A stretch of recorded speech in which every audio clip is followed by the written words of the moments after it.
Hi, everybody. Good morning. You're welcome. Good afternoon. I'm excited to welcome you to your favorite Saturday morning conversation or Saturday afternoon conversation here in Izmi. It's 12:25. I'm excited to welcome you. And for those of you joining from Nigeria, it's 10:25 a.m. in the morning. So thank you for joining me. If you're joining from the US, if you're watching from the Bahamas, if you're watching from any of the Francophone nations. I'm excited to welcome you to the conversation. My name is Chigozie George again. So I want you to sit back and enjoy the conversation with me. I'm having a very, very good guest today, a very special friend, a very special guest.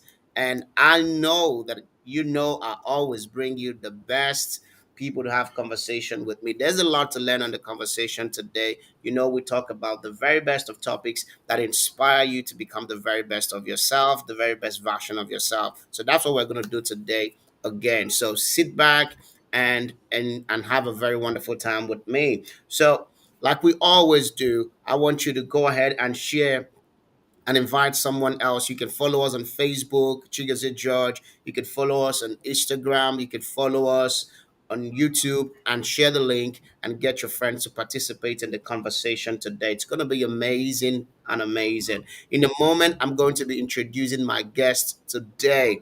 And I know that if you've been around me for some time in Izmi, you would know that I must have spoken about him 1,000 times. So it's an opportunity to put a face to the name that you've always heard around me today. And I am sure this conversation is going to be super, super interesting for you. One more time, you're welcome. My name is Chigozie George. It's the standout conversation with Chigozie George on Saturday morning. And quickly, let me bring my guest for today. His name, as you can see on the screen, is Gbeminiyi Jinadu. Gbeminiyi Jinadu is my friend for, oh my. They say 20 friends can be friends for 20 years, but I guess two friends can be friends for 20 years. So let me allow Gbeminiyi to talk about himself and then we can get into the conversation properly. Welcome, JY. Thank you very much. Thank you very much for having me. I know it's been a few months that we've been talking about me being on the show.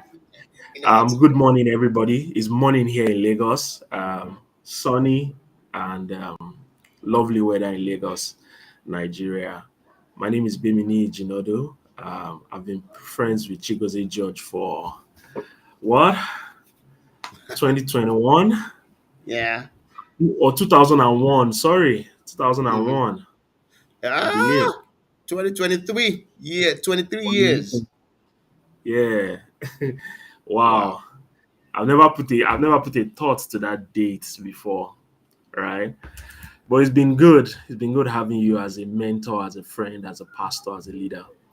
Um, I'm supposed to talk about me, right? I'm Gbeminiyi Jinadu. Those of you that don't know me, and everything Pastor Chigozie has said, he has been hyping me.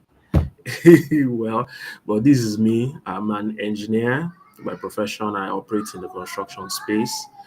I'm a project manager, and what I do these days is to manage projects in the construction space in Lagos and all around Nigeria.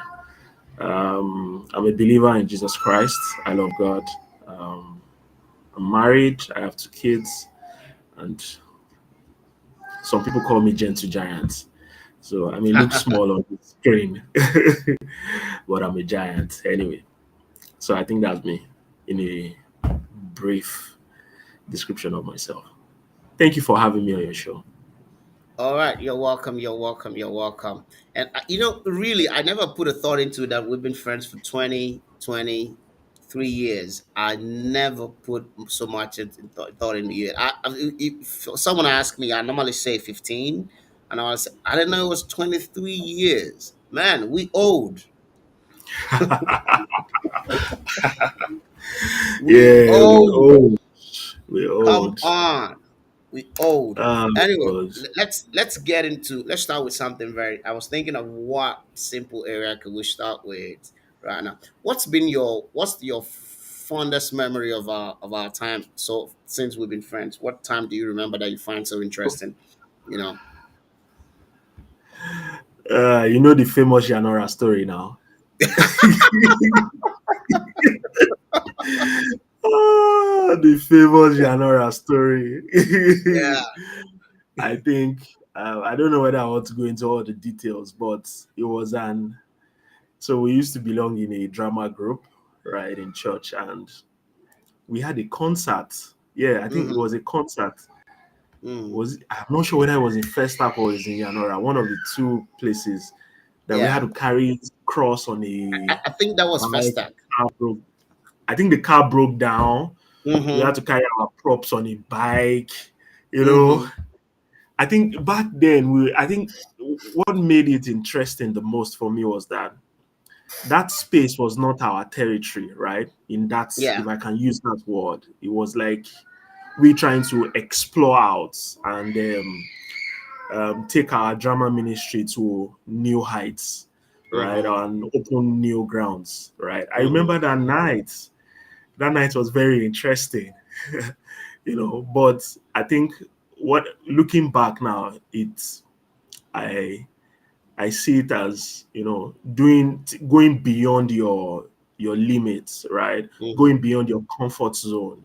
Trying to, Mm-hmm. you were pushing us those days that we can go beyond, in local balance, Mm-hmm. local champion that you can Mm-hmm. explore, do greater things. So I think that's what makes it the most exciting and interesting for me. Looking back now at that event on Mm-hmm. how we were able to it was not to be very honest, it was not a very successful night, but I think it shifted something in our minds that Mm-hmm. if you believe that it is possible, right? Mm-hmm. That Mm-hmm. you can go to other um, areas and succeed Mm-hmm. there. So for me, it was a turning point that um, I pushed beyond my comfort zone. We're used in Mm-hmm. those days, we were used to doing things right where we were known, where we were celebrated, but we went to a Mm-hmm. territory where nobody knew us, the Mm-hmm. accolades were, but I think it shifted something in my thinking forever that you can do more, you can try Mm-hmm. and explore new Mm-hmm. frontiers. Yeah. I think that's there are many more stories, but I don't think time will avail me to share many more stories. Mm-hmm. It's important that you mentioned that we needed to understand that we could do more outside our comfort zone and outside our Yeah. territory, and like you said, outside our natural palace, where we felt like we're kings and we felt like we had whatnot success and everything. It was good that we felt like we could explore more. That is one of the things I think people need to understand right now, especially in this generation. You've got to learn, people have got to learn to push themselves more, push themselves beyond their own limitations. Oftentimes the limitations that we have are the ones we create by ourselves. They're imaginary limitations. But for me, I think one of the fondest memory that I've always talked about was, I don't know where we went to. I can't remember where we went to exactly, but I do know where we went somewhere, and then someone looked at us sitting, and I think you heard them. I didn't hear. You heard them saying, "Man, these guys are so quiet. They're quiet people." Then you whispered to me. I was like, "This guy said we are quiet." I That still person has laughed not out seen us loud, in like, our and you elements. like, do they know we are the one going to act drama tonight? He has not seen us in our elements. We are not quiet. We may look quiet, you right? know, it's like when you keep quiet, people just assume like, these guys are quiet, they're quiet. That was one of my, fondest memory. I always remember every time. Then another one was, I think we went to speak in a teenagers conference. I think it was it was that Toby Shoden that asked us to, I was sent to, go and teach in that conference. He couldn't attend. And then you drove and we went there. After we finished, they gave us money that they're supposed to give to him, and then food they were supposed to give to him. And then we're driving back, and you were like, guy, he's not going to eat this food. No, come on. He's not going to eat the food. He's not good. I like one thing that you just mentioned about people looking at you and Hmm. underestimating you, right? And that's one point I like to drive home so that people can just learn Yeah. from it. Irrespective of what people are saying about you, right? You know what you have inside of you and you know what your Hmm. dreams are. Hmm. Because I remember, I don't know whether you remember in Lasso, right? We wanted to do the same thing we did in First Act in Lasso, and somebody Yeah. was, really against it, right? Because person felt at that point that Hmm. maybe we're not ready, it was not the right platform, or we're over Hmm. ambitious and something like that. But the truth is that if you allow what people say about you to affect you or to define your Yeah. destiny, then you are Yeah. not heading anywhere. If you That's allow true. the opinion of people, right? People always Hmm. have opinion, and we are in the age right now that to give an opinion about somebody, right? We were having a conversation yesterday, and I was saying to you Hmm. how people just go on Instagram and abuse somebody else, Yeah. right? Yeah. You don't know them from anywhere. So if and in this when we started, there was no Instagram, right? So Yeah. if somebody had to give you a comment, they had to see you, right? Yeah. But these days, you're online and people begin to pass comments and try to define who you are, right? Hmm. Just by looking Hmm. at you and not even understanding what you've been through and where you're coming from. Yeah. So if you allow those comments to affect you, right, Hmm. then it can just stop you from reaching your goals in life. So it's Yeah. important for us to, so it's good for you to take feedback. You can take feedback, right? But you Hmm. should not allow those feedbacks to stop you from reaching where you want to reach in life. Because the Yeah. truth is that your destiny is just in your hands, right? Not in the Yeah. hands of Yeah. anybody typing on their keyboard at home. Yeah. Right. Yeah. Yeah. I Mm. I already knew that this conversation was going to be so good. People really need to understand your destiny is in your hands. Yeah. There Yeah. was something my wife was telling me yesterday. He said, it's good that you're a loyal person. She always asks me, say, why are you such a loyal person? She's like, you're a loyal person to people. But one of the things I sometimes want to say to her is this: I know the limit of my loyalty to people. Yeah. I know the limit of what people can contribute to my life. I understand to a great extent more than I did when I was younger. My destiny is in my hand. My destiny is in my hand and in the hand of God. Nobody's going to abandon their life. Nobody's going to abandon their life to try to fix mine. Yeah. Nobody's So going why to should you abandon allow their their business to try to comments fix to mine. affect you? Yeah. Yeah. So if I have somebody who I know you're not going to abandon your life, you're not going to abandon your children's life, you're not going to abandon your business to come and fix mine, why would I let what you think about what I'm doing determine how I'm going to do it? Yeah. Yeah. Just people need to pay more attention to understanding that, listen, your life, your destiny is in your hand and in the hand of God. You know. But let me quickly get into asking you a question. You Yeah. are a project manager. Sometimes when we talk on the phone, I see you got people walking around you. I see people come around. They talk to you nicely, but I know you. They know you are the boss. I could see from the vibe that this guy is the manager. I could see from that vibe this guy is the manager. It's obvious. So I want to ask a question that what is it that makes a manager effective in their workplace? Let's get into that straight. What is it that makes a manager effective in their workplace, and what makes you an effective manager in your workplace?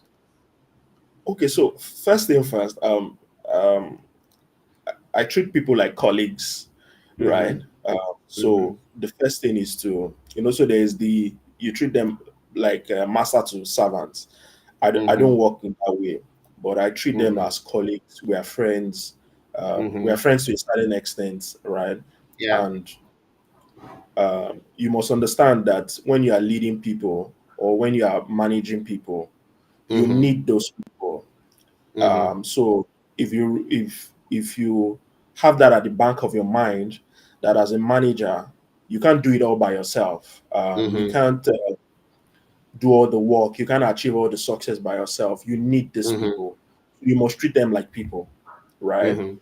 Yeah. Because I see when some managers manage people and they come from the master slave relationship, they are not my Mhm. slaves, right? They are my Yeah. colleagues, right? So Yeah. if you see people from that point of view, that people are important, their emotions and their feelings are important, there may be Yeah. sometimes that we will quarrel, we will have misunderstandings, right? There will Mhm. be sometimes that I would do something wrong, they would do something wrong, but we Mhm. must know that everything is about the work. There's nothing Yeah. personal about it. So Yeah. in being an effective manager, you need people, and so Yeah. you must look beyond their mistakes and see what is the best that you can get out of them.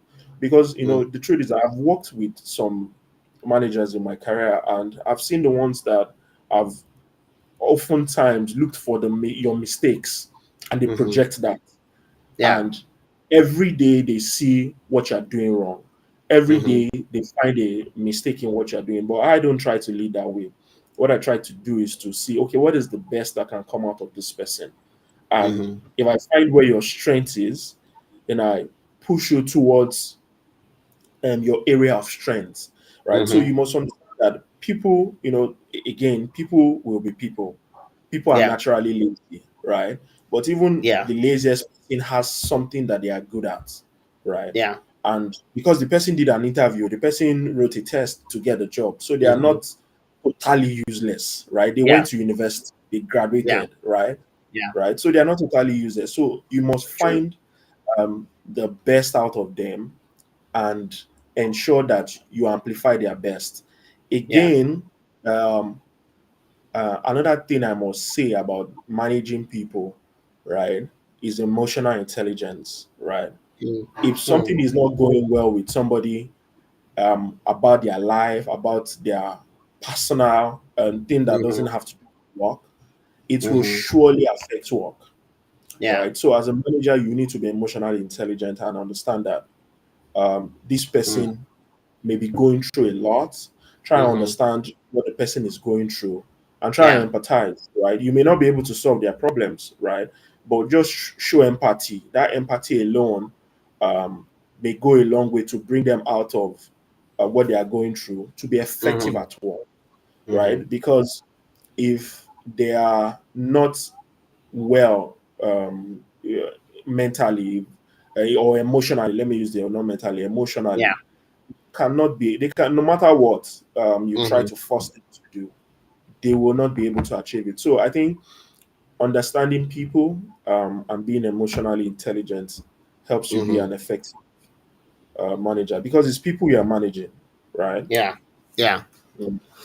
It's important that you say understanding people. I don't think a lot of managers take time to understand people. Actually, I think a lot of managers or leaders just see people as tools to accomplish what they want to accomplish. I'm the manager of this place. My job is to get the job done, and then I don't just care whatever happens. But and it's also important that you mention people. Most of the managers I've spoken with here, most of the business owners I've had conversation with, everybody talks about the power of people. Everybody talks about how important people are to the to whatever anybody's going to achieve. And I cannot overemphasize how important it is to empathize with people, understand what people are going through. People are not just there to be instruments or to be tools to achieve your purpose. People have got the life, and they have got Yeah, visions for their life. They've got aspirations for their life. So it's also very important that as a manager that I'm able to say, you're able to say, how does your vision fit into what we're doing here? And as you're yeah, helping us achieve our vision as a company, how can the company also help you achieve your aspirations and visions in life? I like the fact that you mentioned that. Let me quickly ask something. When you are employing somebody, when you're looking to employ somebody, you know what are the characters you look out for? Of course, you see the resume, the CV, you look at educational. What are the characters you're looking out for? So, um, first thing I look out for is culture fit, Hmm. right? Hmm. So you may have the anybody can download a resume online, right? Mm-hmm. Mm-hmm. You can go on Google, check the job description, and Mm-hmm. write your resume to mirror. Are you there?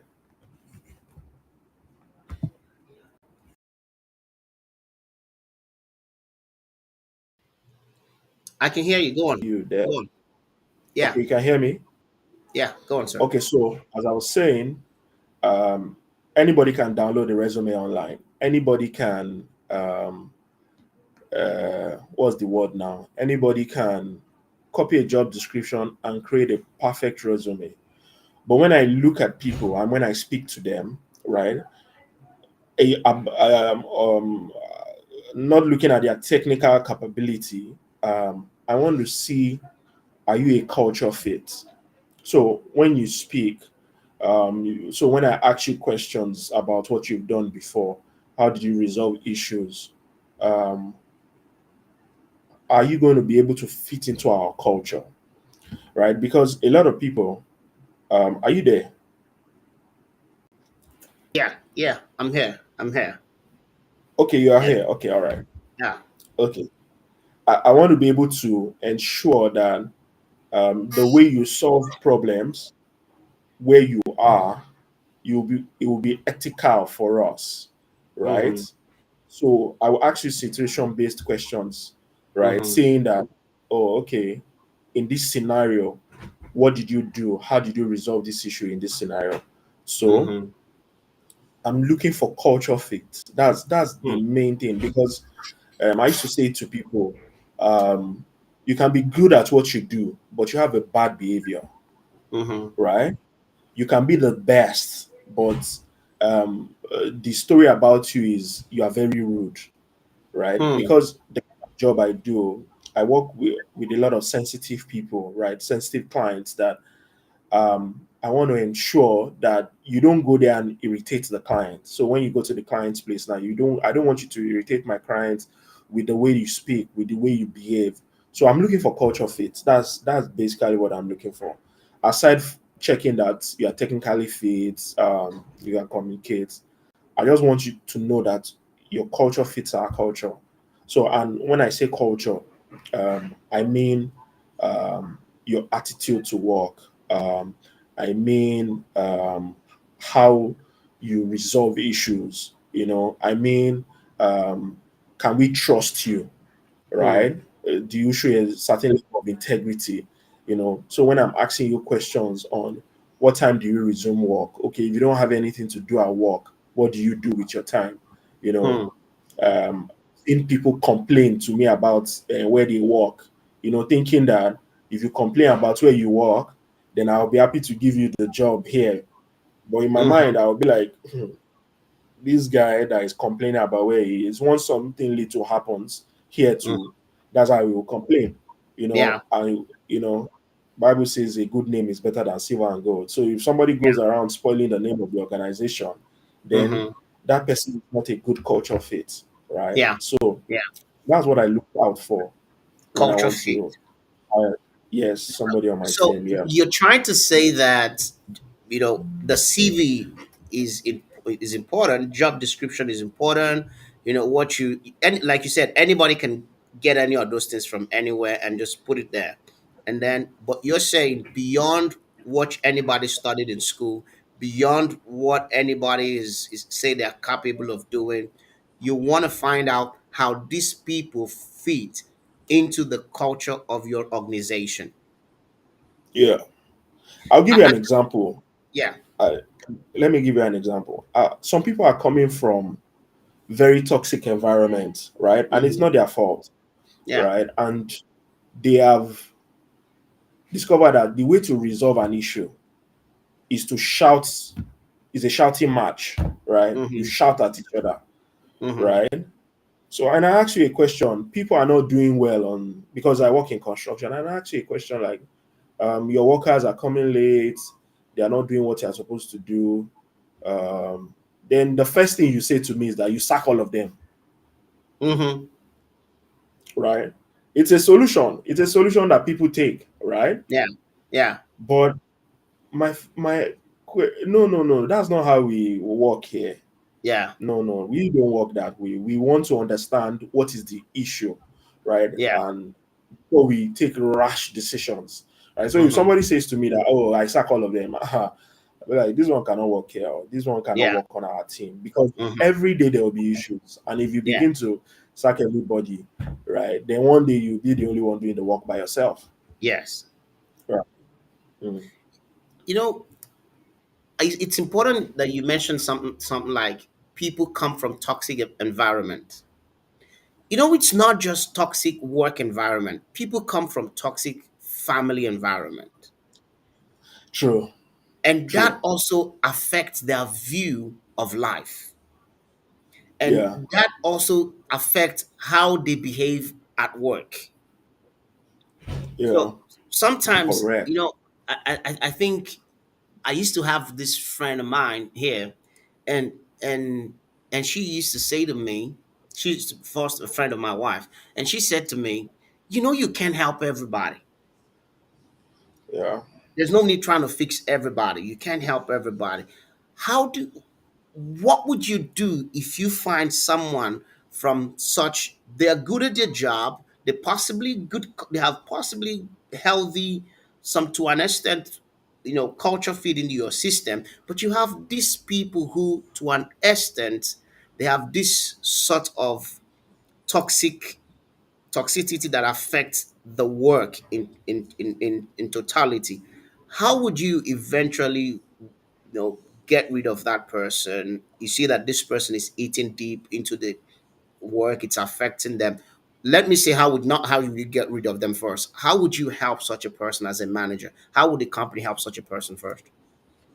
So, so there are two types of people, or let me say, there's Mm-hmm. one um, that's discovered that they have a problem, Yeah. right?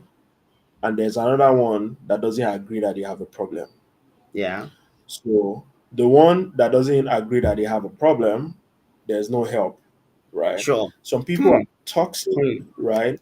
You say to them that your behavior is not okay, is affecting you at work.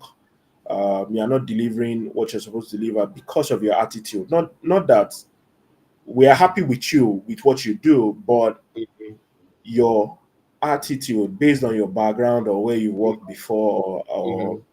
family is affecting the work. And the person says, that's how I am, leave me alone. There's no Hmm. help for that. Yeah. Yeah. No help. There's no help. But a person that acknowledges, because we are all human beings, right? Mhm. The truth is that I myself can be toxic at some point, Yeah. right? If Yeah. somebody points it out to you that, hey guy, your behavior or your attitude is not okay, it's for you to Mm-hmm. sit down and say, oh, okay, let me examine the situation, right? And Mm-hmm. not come. So now, this brings me to a point. It may be somebody junior to you that is pointing it out to you. So, as a Hmm. manager, right, when somebody junior to you points out to you that you have a toxic behavior, what do you do? Hmm. Right? Do you shout them down, or do you use your authority to put them down and say no? But as a manager, that's one of the ways of managing yourself is to, right, what this person has said, is there any point in that? Then can I make amends? Right? Mm-hmm. So if the person is ready to make amends, then you can work with the person that, oh, this your so behavior, it's not good, right? Hmm. You need to make amends. So if the person is willing to change, then, because the truth is that you can't really force anybody to change. That's Yeah. just the truth. Yeah. But Yeah. if they are not willing to change, after some time, you have to exit them, Yeah. right? And If how you do you exit cancel, somebody? say that again. He said after some time you have to exit them. That means you have to Yeah. relieve them of their job. How do you? Or, You or leave you move somebody them up. to another unit, or you know, if you discover that, oh, we've made a mistake, this is a culture of, this person is good on the job, but is a culture of, is not culturally fit, we can move the person somewhere else and say, oh, we will maybe looking at you. That's why, when I said before that understanding people, okay, maybe you're in the wrong role, let's put you in another role and see. Mm-hmm. Maybe you are under the wrong manager, maybe you are not even the problem, maybe it's the manager that is the problem.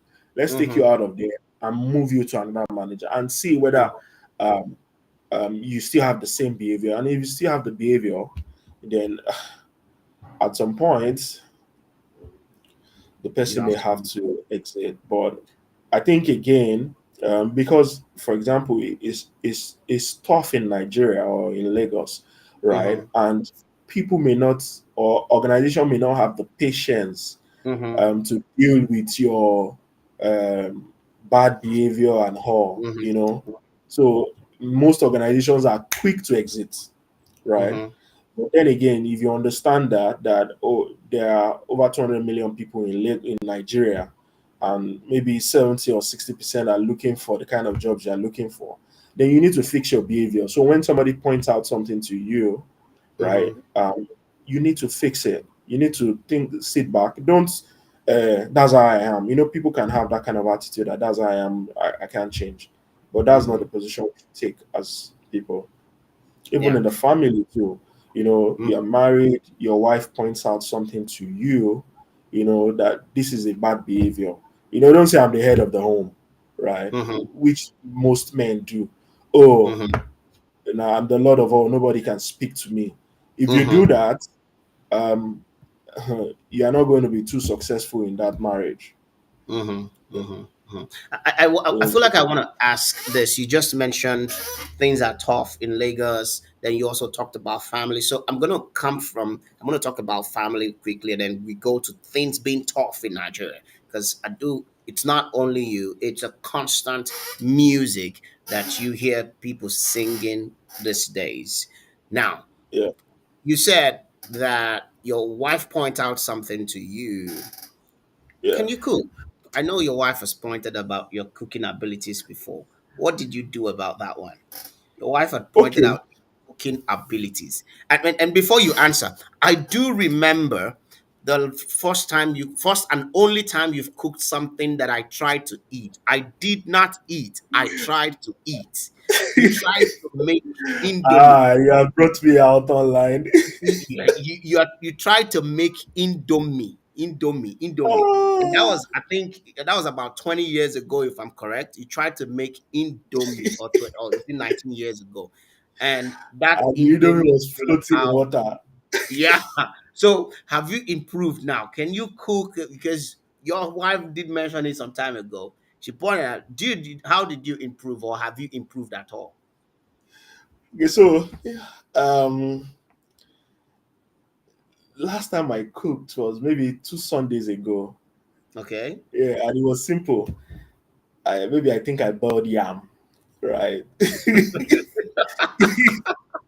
I think I boiled yam, right? So, and I'll be very sincere with you.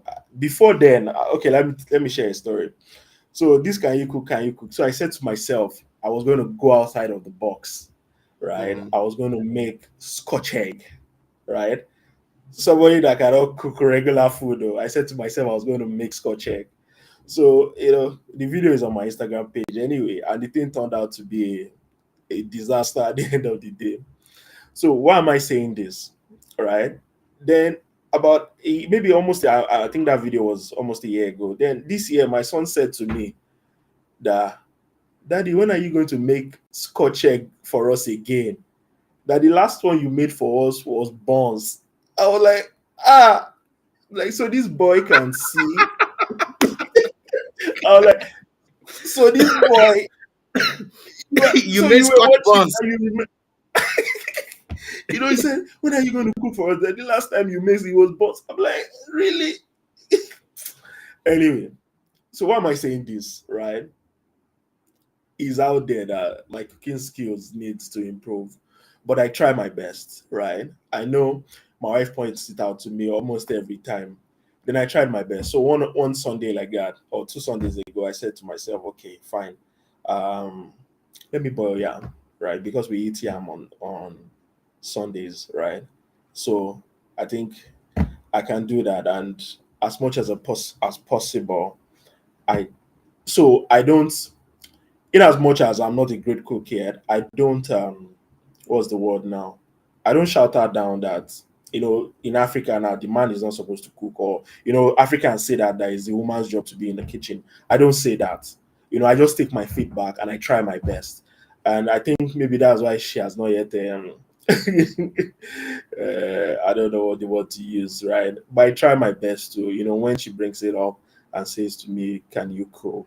Or can you make this for us? Can you stay in the kitchen?" I try my best to understand that she's an human being. She was not meant. Her father and her mother did not send her to school to be cooking for a man all the rest of her life, right? I don't see her as a cook, right? So it's So, important. It's so important in for simplicity, you have not yeah. improved your cooking skills. In simplicity, all you are saying is right now you have not improved your cooking skills. I try my best to cook. I try my best. Don't worry. Once you're in town, don't worry. I promise you a meal. Maybe I'll buy it from an eatery. No, no, no. Oh my Maybe god. I'll buy Oh it. my god. Anyway, I do think, just like you said, I have a couple of boys in my house, and it's so painful when you hear 18, 19-year-old boys saying somehow that they think at the back of their mind that cooking is for women. It's so No, painful and no, hurtful. And I do want to say this. I do want to say this. I do want to say this to men and women everywhere. See, cooking is not a woman thing. no, Cooking it's is not. for who is hungry. True. Cooking is for who is When I get hungry. hungry, I cook. Yeah. Cooking is for who wants to take care of the family. Cooking is for who feels like I've got to be a support to my wife, to my husband. I've got to be a help, and I got to support my kids and all of those things. Cooking is not gender defining. It's not a gender defining role, especially in this generation. It's not. It's not gender to be handy at home. It's not gender to be helpful at home. It's not gender role to be handy in the kitchen. It is just human skill that is required in this generation. Yeah. So, to every Yeah. man out there, to every young man out there who's still telling his wife in this generation, it's your job to cook, you are extremely late to that game. You are extremely behind. It's time to step up. And I want to use this moment to say it's time to step up and develop your cooking skills. Yeah. Anyway, And I you must just say, said you are a very good cook, right? no. Nah, You've been eating your goosey soup and about for ages, right? Yeah, you're a very good I cook. try my best. I try my best. Let's keep it humble. Let's keep it humble. Let's be humble in that environment. Let's keep it humble. But I said you mentioned that things are tough in Lagos, and like I said, Yeah, it's not only things are tough in Lagos. It's like across the country and across many parts of the world. What do yeah. you think is the leadership problem? Why do we have so much leadership problem in Nigeria? And how can we fix Nigeria? Uh, the problem of the leadership of Nigeria is Nigerians itself, right? The leaders emerge from amongst us, right? So if we're good people, then we will have good leadership, right? I often say that the people that lead us, they didn't drop from heaven, right? They come from amongst us. And um, the fundamental problems that we have with leadership in this country starts from the grassroots, right? Starts from our primary school days. Starts from how were we trained when we went to primary school. Starts from how do we behave when we are at home, starts from, they say that everybody has the tendency of being corrupt, right? It's just that they don't have the opportunity, right? And that's true. You hear people say that, once I get to government office, I will steal. People say that a lot and they joke about it. But the truth of it is that if they eventually get to government office, they will do the same, right? It's just Hmm. that they don't have the opportunity. So the real problem of leadership in this country is we the people, right? Hmm. Until we have an orientation, from the grassroots, from the primary school days. I when I went to primary school, or maybe I can't remember, but I was driving it one day and I was at the traffic light and it was red, of course, and I stopped. And my son screamed from the back of the car and said, "Red means stop." Hmm. And I looked at him. Where did he learn this from? Right? Of course, it was school, right? But I don't think when I went to primary school, I can't remember that anybody ever Hmm. taught us red means stop. Nobody ever taught us don't walk on the lawn. Nobody ever taught us. Even if they taught us, they flogged us so that we don't litter. They don't really tell us why we should not litter.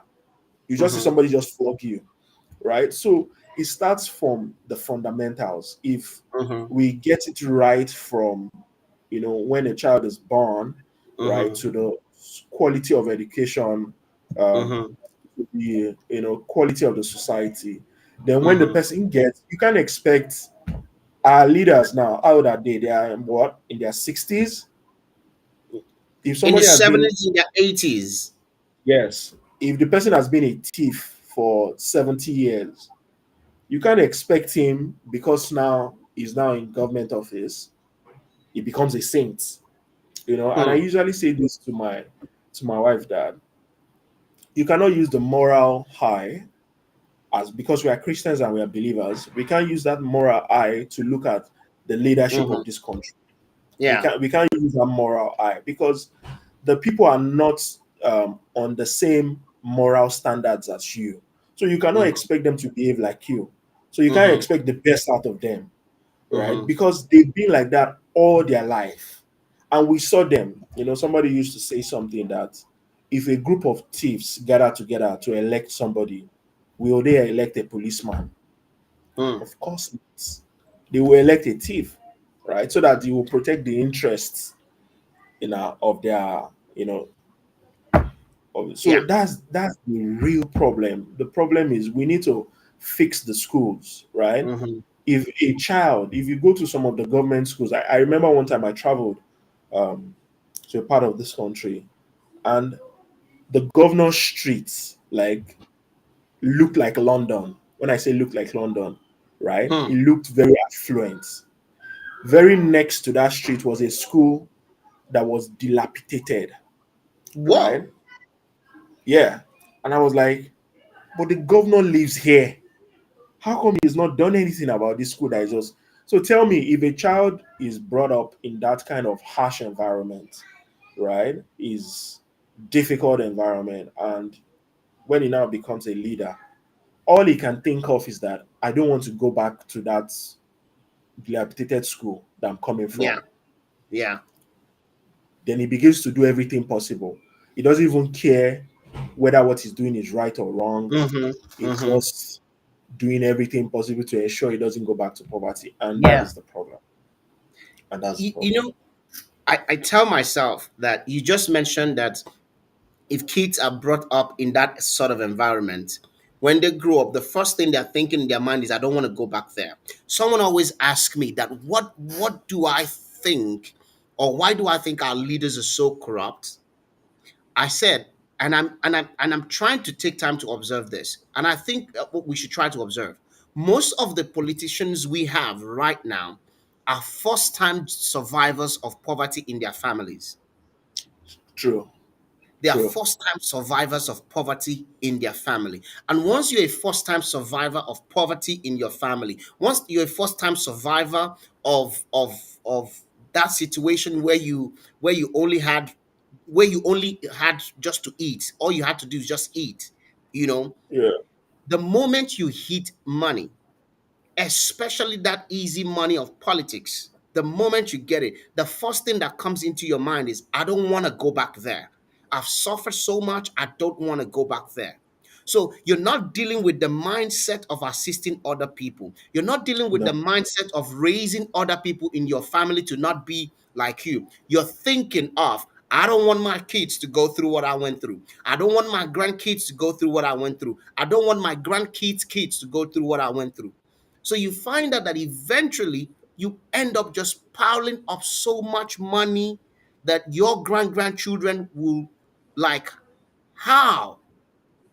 And I think that's one of the problems we have in the in our system in Nigeria and across Africa and many other parts of the world. But I do think now that we're beginning to have a new generation or a second generation, things are changing. The priority is no longer to survive poverty. That's not the priority anymore. The priority now is the standard of life, and people understand that the standard of your life is affected by the standard of life in your environment. True. Yeah. So it doesn't matter how rich you are, you cannot enjoy life if your environment is not standard, if the quality of people in your environment is not standard. I think people True. need to understand that. Let me quickly ask this. I know that you are a committed church person.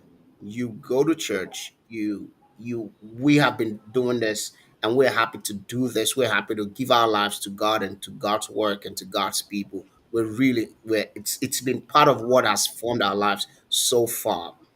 But what has changed in your mind from the knowledge you used to have about church 23 years ago or 20 years ago and the knowledge you have right now? Uh, uh, so first time, let me start like this. First time I went to the UK, and and we went to church, and I was shocked. Ah, that is this how church is done? Right. So it was different from what I was used to. Right. So a lot of so I've discovered that a lot of of how church is based on the personality of the leader, Mm-hmm. or the pastor, right? So the directions you go in the church, the way things are done, Mm-hmm. is based on what the pastor said. In those days, we never really, although we read the Bible, but we Mm-hmm. believed what the man of God said, Mm-hmm. even more than the Bible at some point, right? Because what the man Mm-hmm. of God said was was cast in stone, right? Mm-hmm. So Hmm. even if you say something wrong or it was saying something not too accurate, we still went with it because Mm-hmm. we have to submit, right? And the church is not a democratical organization. There's no democracy in church, Hmm. right? So the truth is that right now, even Bible says in the last days, knowledge shall increase. We are getting to read more of the God's word. We are getting to have a personal relationship with God, and we're getting to see, oh Lord, maybe what they said to us was not totally correct, right? Mm-hmm. It may be the truth, but it was not totally correct, Mm-hmm. And in these days, we are beginning to see a lot of people that question our leaders, right?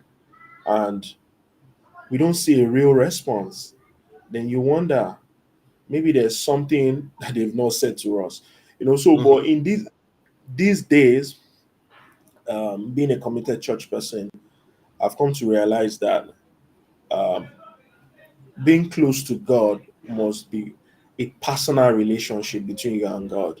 You must Mm-hmm. not that somebody said something. You must go back to check that even that thing he has said for you to do Mm-hmm. is correct. That Mm-hmm. is not fulfilling his own personal agenda. You know, Mm-hmm. as I think about it and I talk about it now, right? Many of the things are just the personal agenda of one man that is trying to Mm-hmm. fulfill, but not Mm-hmm. necessarily God said. right? Hmm.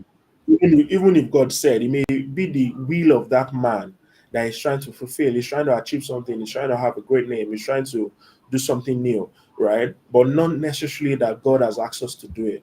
So these days, I've prioritized my walk with God on a personal basis. That I say to my wife every time, and I say to her that when I look at the story of Moses, God said to Moses, if you look at the book of Exodus, there were a lot of times that God was speaking to Moses directly, right? Hmm. There was no intermediary, right? Because by the time because we are all flesh, right? Hmm. By the time the intermediary comes in, the message becomes distorted, right? Which I Hmm. think is happened. That's why a lot of people are bitter with church. A lot of people are disappointed. A lot of people, there's a lot of controversies that's come out in recent times, which never used to happen, right? Because Hmm. it was a situation of touch not my anointed and do my prophet no harm. You dare not speak against a man of God. But in these days, because of a lot of wrongs that have happened, right, then people are beginning to speak up, right? We are beginning to, again, I must say this, I don't support a lot of the people that go online and abuse men of God, right? I don't support that, right? Hmm. Because we are Africans, and one of the things that we learned as Africans is respect for elders, Hey, right? We not can I agree come with in there? elders. Yeah, Can I come in there? Now, I yes, don't mean to cut you short. You saying as Africans that our core culture is respect. yeah, Do you think, to an extent, that our political leaders and our religious leaders are taking advantage of that culture of respect to do as they will do, as they wish to do, knowing that we already have the culture of respect ingrained in our system? Therefore, nobody will call them out on it, nobody will question them on it.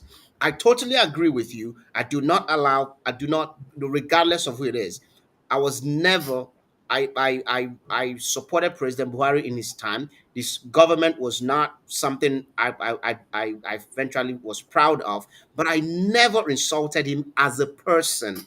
I can yeah, criticize his policies, criticize his work, but as an elderly person, as an elderly statesman, as a grandfather, I never insulted him.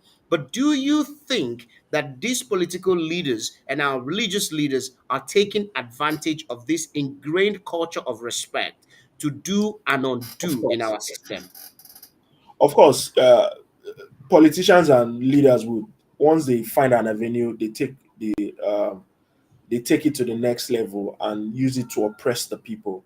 The truth is that respect is reciprocal, the way they say, right? If the leader doesn't now show, so it has to be two ways, right? If the leader doesn't now show respect to the people, right, and treat them badly and steal and mislead them, right, then you have lost your respect, right? So, of course, because they know that a lot of us as Africans, because we have that culture of respect, we will not speak back. A lot of us will not speak back. But the times are changing, right? The times are changing. We need to speak back and hold leadership accountable across all spheres, whether in business, whether politically, whether in church. We need to hold our leaders accountable. They need to be able to say to us that the direction they are taking us is the right direction, right? And I'll give an example, right? Nigeria, we just changed our national anthem, or I don't know whether we just introduced a new national anthem. I really don't understand how that affects the cost of goods on the streets. Right? I really don't understand. I'm still trying to read online and understand what is the rationale behind, 1 year in office, and what we are using to celebrate 1 year in office is a new national anthem. The last time I sang the national anthem was maybe in my primary school, right? And the only other time I see national anthem being played is at football matches, right? So I'm trying to wonder, how does that affect the reality of the common man today? I don't know. I think it's an insult on the people. I'm still trying to wonder what is the rationale behind That's one of the agendas, and people sit in government houses, and I don't know. I really don't know. I know we've been exploited because the people, well, these days people are speaking up, right? These days we're having conversations like this, that we are beginning to become more enlightened, right? And we're speaking up. And I employ everybody, everywhere you find yourself, call leadership to book, whether it's in church, whether it's in um, um The the mosque. political offices, mosque, you know, call your leader and say to the leader, sir, what exactly are you doing? Right? How are you affecting the life of the common man? What laws are you passing? Right? Um, what are you doing? Because there's that notion that people really do nothing in government houses, right? It's time for us as young people to begin to say to that local government chairman, that pastor, sir, what are you doing exactly? Right? Let us know exactly what you are doing. Right? How are you trying to benefit or better my life? We elected you into office. Then what are you doing? Right? If it's to change national anthem, I don't know. Maybe it will affect the people in primary You know, school. I don't know. you said something about the national anthem. There are a couple of things you have raised here, and I want to quickly, you know, take them one by one so that we can address them before we begin a roundup. You see, you spoke about the national anthem. I think to Yeah. an extent, I want to understand a little bit of the rationale behind the national anthem. I've looked at the wordings of the national anthem they've adopted now. I think the whole idea is trying to trying to promote unity, trying to promote patriotism among Nigerian citizens. That's one of the things I believe might be the aim of that. But my question is, in an attempt to promote patriotism, how do you drop a song that was written by a Nigerian for a song that was written by A a colonial wife master. of a colonial master in an era that we were just leaving colonialism? How? I thought and asked myself, for heaven's sake, we have Two Face, we have Thames, Why can't we write a new song? we have Burna Boy, we have Auntie Onyeka, we have Uncle Charlie Boy, we have all of these beautiful artists. In the name and attempt to promote patriotism, why not just bring all of these people in a grandiose studio or even in a studio of the Don Jazzy studio and say, okay, you guys, for patriotism's sake, you have 1 month to cook up a beautiful national anthem, and you're not going to be paid for it. It's your act of patriotism. I think Nigerians would have connected more to that because Of course. I don't connect with, if you have ever stepped out of Nigeria, if you have ever stepped out of Nigeria, gone abroad and see how Nigerians are treated and how the Brits still treat Nigerians everywhere. I mean, no Yeah. disrespect to those who treat them nice. You will not want to be associated with a national anthem that is written by the wife of somebody who of one of the colonial masters when we were just leaving a colonial era. So, on that note, I am not sure that the president got that call right. I'm not sure his advisors got that call right. But the idea of giving us a new anthem that reflected our need for unity and need to promote patriotism on that note, I think I would want to agree with them. But the choice of the anthem, no, The I think I song. totally disagree. One thing I liked that they did some time ago, I'll just say Hmm. quickly, that slogan of good people, great nation. I don't know whatever happened to that. That could have been the Nigerian slogan, good people, Hmm. great nation, right? They were trying to promote that, but I don't know. That just fizzled away, right? I think that should be on the billboards everywhere. But Hmm. then again, I don't know. I wish I was in I government. think if you go to many countries around, when they're trying to promote around the world, when they're trying to promote a particular culture, you see the government takes makes effort to put that statement in billboards around, in train stations, in buses, you see it. So such slogans like you have just mentioned is something that will begin to sow such seeds. You know, Yeah. I want to, I don't know if I'm, but I want to quickly say that you said that the church is not a